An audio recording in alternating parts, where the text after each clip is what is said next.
Naam, mtazamaji ambaye unatufuatilia kupitia kwenye mitandao yetu mbalimbali, kuanzia kwenye akaunti yetu ya Instagram ambayo inasomeka Dodoma FM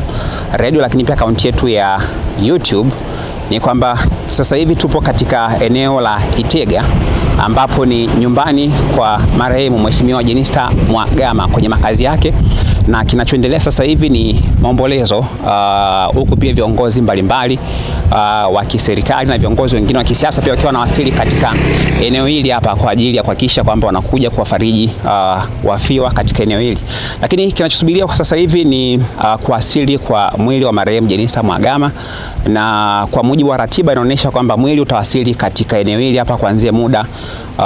wa saa 11 jioni, lakini kitakachofuatia hapa ni ibada fupi, ambapo kwa siku hii hapa leo ratiba itakuwa imekamilika, ambapo sasa itakuwa nasubiriwa siku ya kesho ambayo ni siku ya Jumamosi kwa ajili ya ratiba nyingine pia, ambapo kwa mujibu wa ratiba inaonyesha kwamba siku ya kesho ambayo ni siku ya Jumamosi itakuwa ni